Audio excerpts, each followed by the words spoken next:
मुनि अष्टावक्र राजा जनक को आगे समझाते हैं। वे कहते हैं, शुद्ध स्फुरण रूपस्य दृश्य भावम अपश्यतः क्व विधि क्व च वैराग्यम क्व त्यागः क्व शमोपि वा। दृश्य भाव को नहीं देखते हुए शुद्ध आत्मा का अनुभव करने वाले ज्ञानी को विधि कहाँ है और वैराग्य कहाँ है, कहाँ त्याग है और कहाँ शांति है। परमात्मा का कोई कारण नहीं है, वही सबका कारण है। उसे किसी ने बनाया नहीं, वही सबको बनाने वाला है। वह मूलभूत है। विज्ञान सृष्टि में 106 तत्व मानता है। अध्यात्म उससे भी आगे की बात कहता है कि वह मूल तत्व एक ही है। 106 तत्व भी तत्व नहीं है, यौगिक हैं। सारी सृष्टि उसी की अभिव्यक्ति है, उसी का फैलाव मात्र है। यह सृष्टि बनाई गई, इसे बनाने का न कोई कारण है न कोई उद्देश्य। मूढ़ लोग ही सृष्टि बनाने का कारण और उद्देश्य खोजते हैं। सृष्टि उस शक्ति का सहज स्फुरण है जो अपने आप हो रहा है, किसी निश्चित उद्देश्य से नहीं किया जा रहा है। इसलिए इसे लीला, खेल इत्यादि कहा गया है। चिड़ियाएं चहचहाती हैं, मोर नाचते हैं, पक्षी उड़ते हैं, बच्चा उछलता कूदता है, फूल खिलते हैं, झरने बहते हैं, मनुष्य कामासक्त होता है, इत्यादि सब उस चैतन्य का सहज स्फुरण मात्र है। इसके पीछे परमात्मा की न कोई इच्छा है न कोई उद्देश्य। किंतु मूढ़ों ने इन सब का उद्देश्य निश्चित कर दिया है। वे कहते हैं कि परमात्मा ने संसार इसलिए बनाया कि तुम मुक्त हो सको, तुम अपने पापों का प्रक्षालन कर सको, तुम ज्ञान की उपलब्धि कर सको। ये सब विकृत मस्तिष्क की मूढ़तापूर्ण दृष्टि है। अष्टावक्र कहते हैं कि ऐसी मूढ़तापूर्ण दृष्टि अज्ञानी की ही होती है। इसीलिए वह अपने को मुक्त करने के लिए अनेक प्रकार की विधियां अपनाता है। संसार से वैराग्य ले लेता है, घर छोड़कर जंगल भाग जाता है, घर गृहस्थी, धन संपत्ति सबका त्याग कर देता है। वह यह सोचता है कि यहां छोड़ने से उसे स्वर्ग में मिल जाएंगे। कुछ लोग मृत्यु के समय दान आदि देते हैं जिससे ये वस्तुएं आत्मा के साथ साथ चलती रहें। कुछ लोग अधिक बुद्धिमान होते हैं, वे इस सामग्री को अग्रिम अर्थात मृत्यु से पूर्व ही भेज देते हैं जिससे मरने पर आगे पहले से ही वे तैयार मिलें। ये सब मूढ़ताएं हैं, मूर्खताएं हैं। किंतु ज्ञानी इन दृश्य भावों को नहीं देखता है, वह उस शुद्ध स्फुरण रूप आत्मा को ही देखता है, उसी का अनुभव करता है। ऐसे ज्ञानी के लिए न कोई विधि शेष रह जाती है, न उसे वैराग्य की आवश्यकता है, न त्याग की। वह परम शांत अवस्था में रहता है, शांति के लिए प्रयत्न भी नहीं करता। अष्टावक्र आगे कहते हैं, स्फुरतो अनंत रूपेण प्रकृतिम च न पश्यतः क्व बंधः क्व च वा मोक्षः क्व हर्षः क्व विषादता। अनंत रूपों में स्फुरित प्रकृति को नहीं देखते हुए ज्ञानी को कहां बंध है और कहां मोक्ष है, कहां हर्ष है, कहां शोक है। यह सृष्टि आत्मा का स्फुरण मात्र है जो अनंत रूपों में स्फुरित हुई है। सृष्टि में जो अनंत रूप दिखाई देते हैं वे सब प्रकृति जन्य हैं, माया रूप हैं। यह स्फुरण शक्ति का प्रदर्शन है। चेतन तत्व आत्मा सूक्ष्म रूप से इसमें व्याप्त है। अज्ञानी इस स्थूल प्रकृति को ही देखता है तथा इसी से लुभायमान होता है।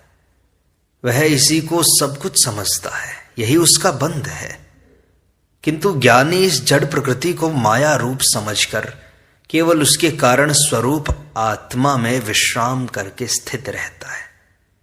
इसलिए उसके लिए यह प्रकृति बंध नहीं हो सकती। जब बंध ही नहीं तो मोक्ष किसका? अतः ज्ञानी बंध और मोक्ष की कल्पना भी नहीं करता। सारे हर्ष और शोक प्रकृति जन्य हैं, द्वंद्व के कारण हैं, स्वयं को मन और शरीर समझने के कारण हैं। चेतना को उपलब्ध हुए ज्ञानी को न हर्ष है न शोक। यह परमानंद की स्थिति है जिसमें वह स्थित रहता है। अष्टावक्र आगे कहते हैं, बुद्धि पर्यंत संसारे माया मात्रम विवर्तते, निर्ममो निरहंकारो निष्कामः शोभते बुधः। बुद्धि पर्यंत संसार में जहां माया ही माया भासती है, वहां ममता रहित, अहंकार रहित और कामना रहित ज्ञानी ही शोभता है। संसार में क्या है?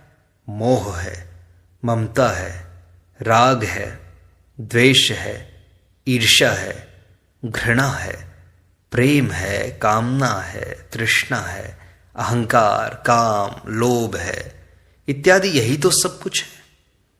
इसी का नाम है संसार। किंतु यह सब इस प्रकृति जन्य सृष्टि को सत्य मानने के कारण है, जो भ्रम है, माया है। इसी अज्ञान के कारण जीव विभिन्न कष्टों को झेलता है।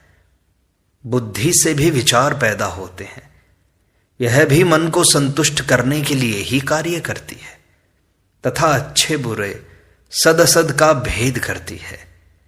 यह मन की ही चाटुकार सेवक है। अतः अष्टावक्र कहते हैं कि बुद्धि पर्यंत संसार में माया ही माया है। इसमें सत्य कहीं भी नहीं है। सत्य है केवल आत्मा। जिस ज्ञानी ने आत्मा को जान लिया वह ममता रहित, अहंकार रहित एवं कामना रहित हो जाता है। यह क्षुद्र वासनामय जगत फिर उसे प्रभावित नहीं कर सकता। ऐसा ज्ञानी ही शोभता है।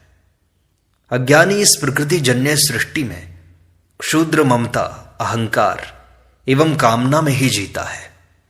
इसीलिए ऐसा क्षुद्राशय शोभा नहीं देता। अक्षयम गत संतापम आत्मानं पश्यतो मुनेः, क्व विद्या क्व च वा विश्वम क्व देहोहम ममेति वा। अष्टावक्र कहते हैं, अविनाशी और संताप रहित आत्मा को देखने वाले मुनि को कहां विद्या और कहां विश्व, कहां देह और कहां अहमता ममता है। अज्ञानियों के अनेक मत होते हैं, अनेक विचार, अनेक धारणाएं होती हैं। उनके मत सत्य पर नहीं, दुराग्रह पर आधारित होते हैं। वे सत्य जानना नहीं चाहते, बल्कि जिसे वे मानते हैं उसी को सत्य सिद्ध करना चाहते हैं। इसी से फैलती है सांप्रदायिकता, विरोध, वैमनस्य, हिंसा, घृणा इत्यादि। किंतु ज्ञानी सत्य को जानता है, वह दुराग्रही नहीं होता।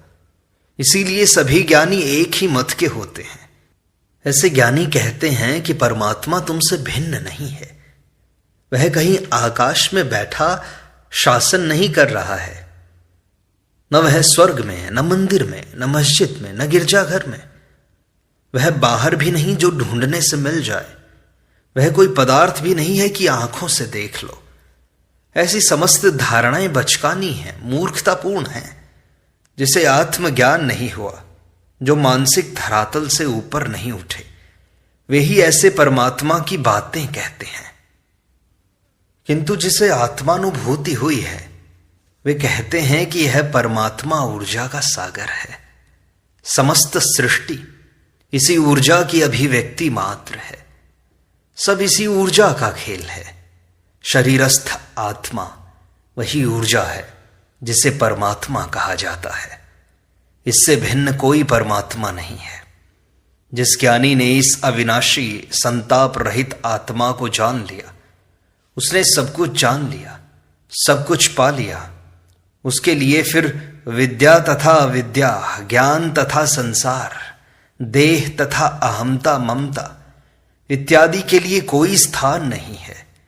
ये सब अज्ञान जनित हैं, जो अज्ञानी को ही प्रभावित करते हैं। ज्ञानी केवल आत्मा को जानने वाला होता है, जिससे अज्ञान जनित ये सारी भ्रांतियां मिट जाती हैं।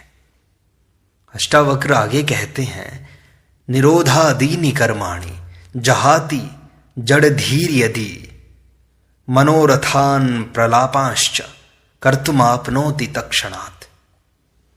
यदि जड़ बुद्धि मनुष्य निरोध आदि कर्मों को छोड़ता भी है तो वह तत्क्षण मनोरथों और प्रलापों को पूरा करने में प्रवृत्त हो जाता है। मनुष्य के समस्त कर्म, व्यवहार एवं आचरण चित्त की वृत्तियों का प्रक्षेपण मात्र है। जैसी चित्त की वृत्तियां होंगी, जैसा उसका मन होगा, वैसे ही उसके कर्म एवं आचरण होंगे। आचरण एवं कर्म बदलने से मन नहीं बदलता।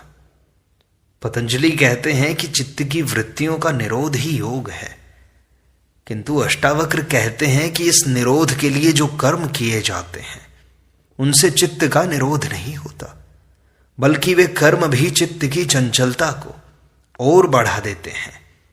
क्योंकि प्रयत्नों से किए गए निरोध आदि कर्मों के पीछे वासनाएं, अपेक्षाएं, कामनाएं आदि जुड़ी रहती हैं। फिर निरोध कैसे होगा? इसलिए चित्त के निरोध के लिए किए गए सभी कर्मों एवं आचरणों का त्याग करना चाहिए। कर्म मात्र वासना से प्रेरित होते हैं, इसलिए ये भी बंधन बन जाते हैं, जिससे ज्ञान नहीं हो सकता। अष्टावक्र का सारा उपदेश यही है कि जो कुछ प्राप्त होगा वह बोध से ही होगा, कर्म से नहीं।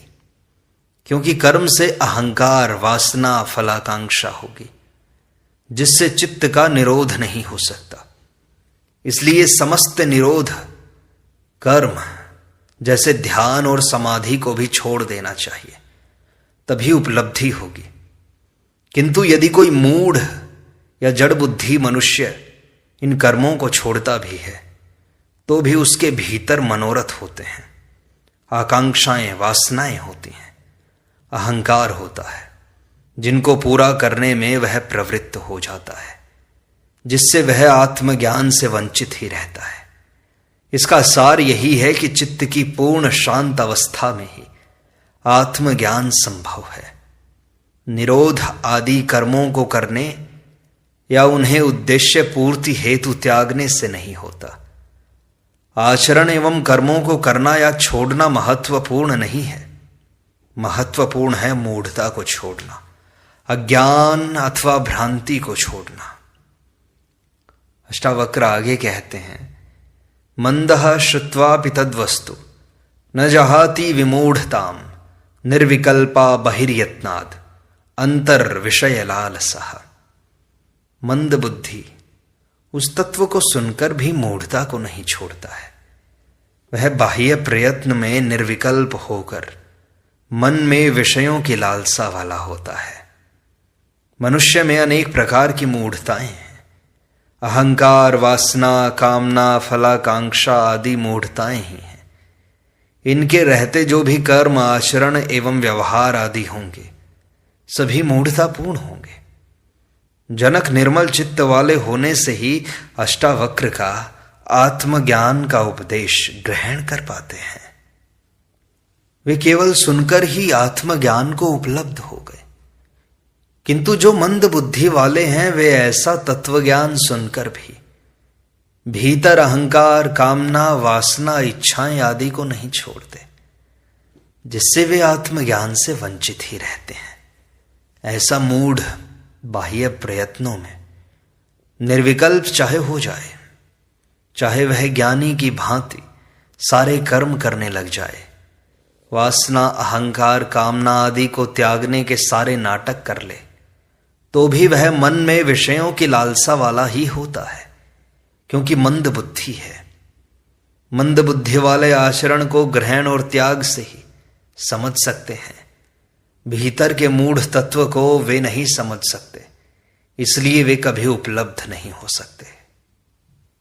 अष्टावक्र आगे कहते हैं, ज्ञानाद् गलित कर्मायो लोक दृष्ट्यापि कर्मकृत नाप्नोति अवसरम कर्तुम वक्तुमेव न किंचन। ज्ञान से नष्ट हुआ है कर्म जिसका, ऐसा ज्ञानी लोक दृष्टि में कर्म करने वाला भी है, लेकिन वह न कुछ करने का अवसर पाता है न कहने का ही। कर्म तो ज्ञानी भी करता है तथा अज्ञानी भी, किंतु दोनों के कर्मों में बाह्य अंतर न होते हुए भी भीतर बड़ा अंतर होता है। ज्ञानी के कर्म स्वभाव से होते हैं, लोक हितार्थ होते हैं, आवश्यक एवं नैमित्तिक कर्म होते हैं। वह कर्म को ईश्वर इच्छा समझकर करता है, उनके पीछे कोई वासना, फलाकांक्षा, अहंकार आदि नहीं होते, जबकि अज्ञानी के कर्मों के पीछे फल प्राप्ति की इच्छा रहती है, अहंकार रहता है। अज्ञानी यदि लोक हितार्थ कर्म करता भी है तो उसके पीछे सम्मान प्राप्ति, यश प्राप्ति, स्वर्ग प्राप्ति आदि की इच्छा रहती ही है। अज्ञानी ऐसे कर्मों का अवसर ढूंढता रहता है कि कहीं उसे सेवा करने का अवसर मिल जाए तो उसके लिए स्वर्ग के द्वार खुल जाएं। उसको लोकहित सेवा, समाज सेवा, दान, पुण्य, धर्म आदि में दूसरों की चिंता नहीं है।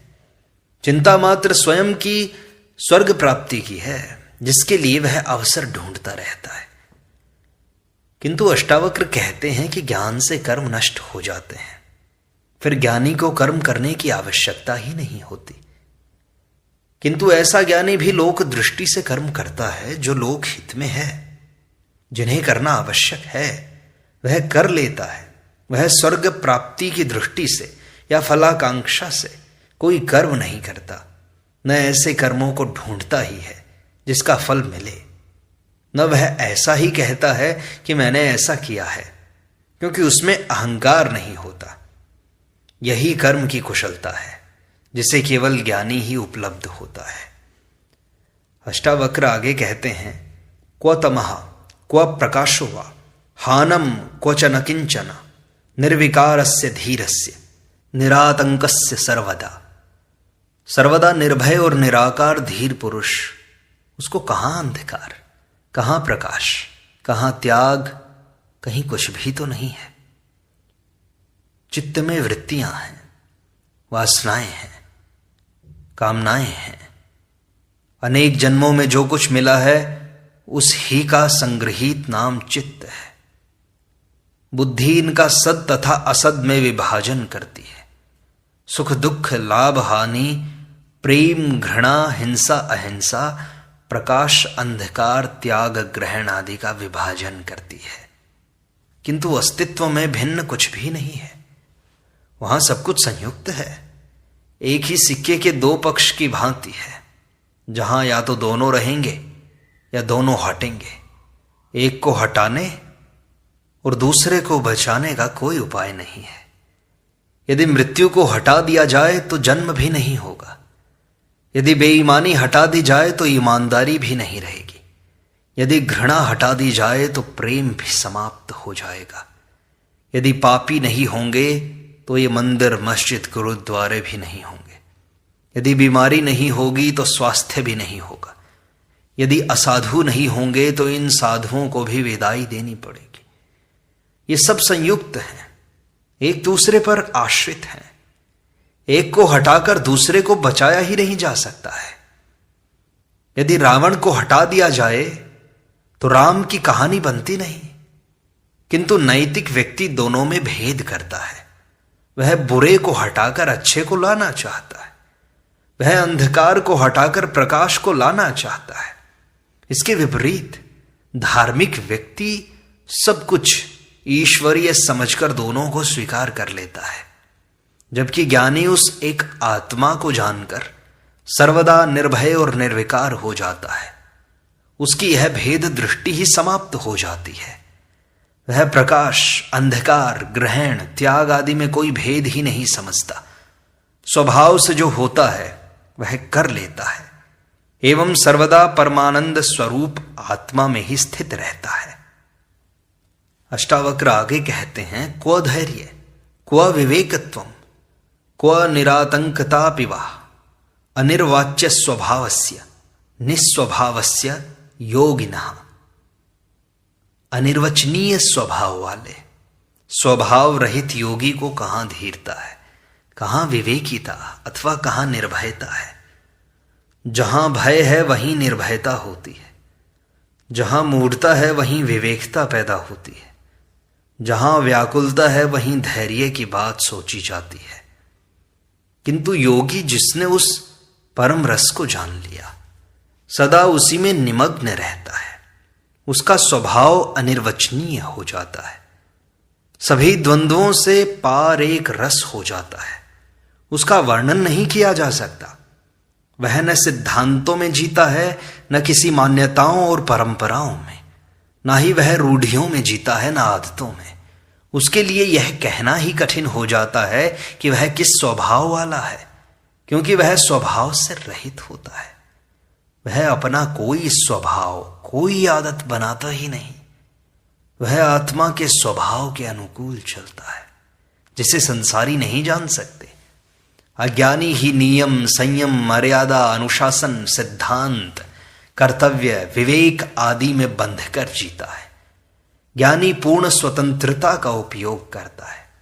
वह इन क्षुद्र बंधनों से सदा मुक्त रहकर व्यवहार करता है, जिसे पहचानना कठिन होता है। इस प्रकार अष्टावक्र गीता की सरल व्याख्या का यह भाग यहीं संपूर्णता को प्राप्त होता है। शेष अगले अंक में।